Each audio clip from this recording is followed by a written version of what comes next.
The night she called. Her voice trembled, not from fear, but from pride disguised as desperation. "Mark, he's gone. Papers signed. I'm on my own now.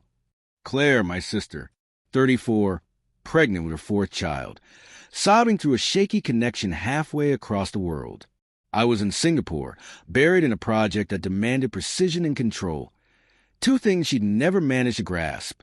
I told her to stay strong, to use my house if she needed to. Just until things settle, I said. That was my mistake. 6 months later, when I finally came home, the place didn't smell like new paint and fresh beginnings anymore. It smelled like apple-scented baby lotion and chaos. Toys littered the living room. The hallway walls, once white and minimal, were covered in tiny handprints. And upstairs, that's where it hit hardest.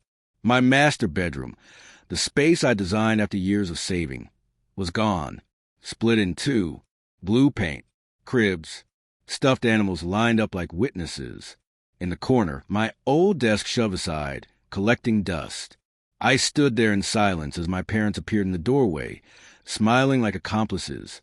"Your sister needed space," Mom said softly. Dad added, "Stop being so selfish, Mark. Family comes first." Family.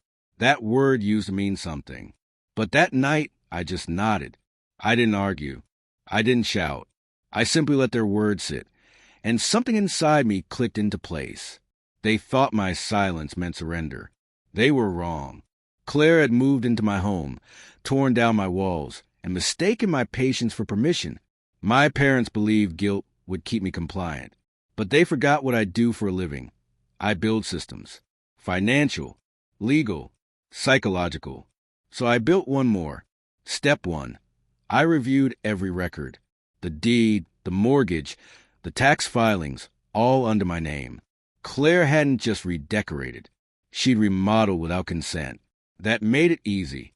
I filed a notice with the city. Unauthorized structural alteration. Then I had my lawyer send a quiet, harmless-looking letter, not to her, but to the bank that handled my mortgage. A routine update. 3 days later, city inspectors arrived. Claire called me in a panic, her voice trembling. "Mark, there are people here taking pictures of the nursery walls. What's going on?" "Oh," I said, calm as ever. "I forgot to mention, the city takes renovation seriously."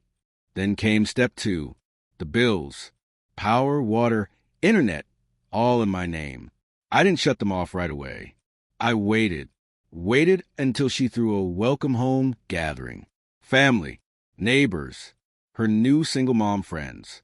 That's when I flipped the switches. One by one, the laughter faded. The lights died. The Wi-Fi cut out. The heating stopped. Her phone rang seconds later. "Mark, what the hell did you do?" "Nothing," I said, pouring myself a drink. "Just reclaiming what's mine." The final step was clean. Surgical. I listed my house, for sale. My realtor, a close friend, staged it beautifully. Every trace of Claire's chaos made the place look lived in, warm, inviting, marketable. The offer came quickly. A young couple. No kids. Full payment. Immediate possession. When the deal closed, I didn't even have to evict her. The buyers wanted the property empty within 2 weeks. The next morning, my phone lit up with messages.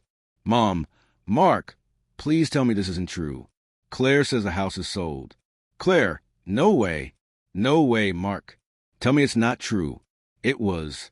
2 weeks later, she moved out, back to our parents' house, the one with walls sturdy enough to contain her noise. After that, the calls stopped. The guilt trip stopped. Maybe they finally realized silence isn't weakness. It's calculation. Now I live in a new apartment. High floor. No shared walls, no interruptions.